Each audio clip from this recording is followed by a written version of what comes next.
Hey guys, JasonLeeno here. Today I just wanted to quickly touch base on, well, what I mentioned in my last video, and that is my next upcoming meet.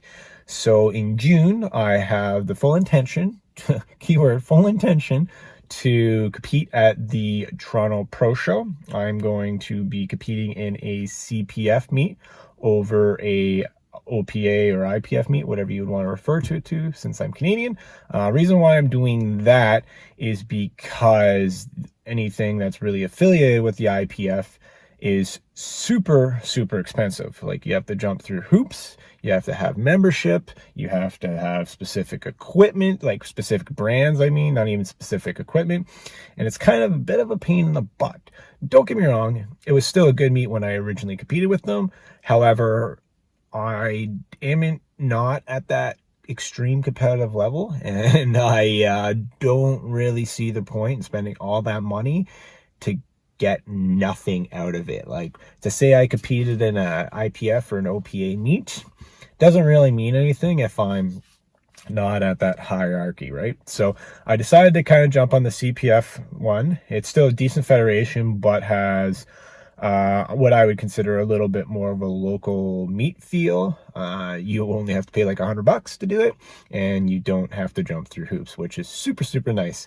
I'm also going to be competing in the 75 kilo weight class, so that's like, I believe, 165. I pretty much sit around that on a regular basis, so it was a pretty easy decision for me. And lastly, what is new, I'm going to also be competed in the raw assisted category. So the difference between raw assisted and raw is, well, instead of using knee sleeves like I did in my first meet, I'm going to be using knee wraps. Now, the big difference there is, well, it's an assistance piece of equipment. Like, when it comes to your squat, it will help you rebound out of the hole a little bit better, which makes the squat a little bit easier if you can figure out how to use your wraps properly, which I think I have. And I can absolutely agree, despite learning the balance a bit more, it is definitely a lot more comfortable to squat. You don't get that gnarly pressure in the bottom of a squat. At least right now I'm not, because, well, my weights aren't that heavy. But I do believe that it will be beneficial to help me achieve one of my goals that I've had for a long time, and that is to squat 400 pounds. Now, is it really, raw? Probably not. Like, it's probably a little bit more equipped than anything, but honestly, there really isn't a difference. I'm lifting heavyweight, or it's not a big deal. I'm not saying I'm any better than anybody else. This is just what I want to do, so that's what I plan on doing. So it'll definitely be interesting. When it comes to goals for the meet, I don't really have much goals, I guess I could say.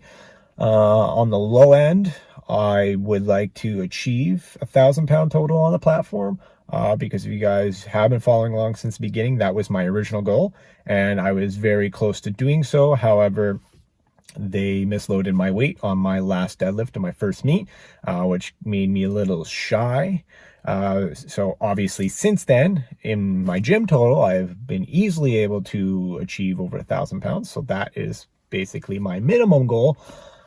Max goal, it all depends on the day, all depends on how the training goes, but it would be kind of cool to hit an 1,100-pound total. Right now, if I look at my total I currently have, I'm about 20 pounds away from that. So it definitely can be feasible, as long as I can stay healthy and, well, stay consistent. When we're coming down, talking to the breakdown, if I hit like a 405 squat, a 250 bench, and a 450 deadlift, it's pretty much there, which I think I can do, as long as I can get my deadlift back to where it needs to be and get my squat where I've always wanted it to be. But lastly, to kind of address, well, the elephant in the room, because let's be honest, we all know what's going on right now.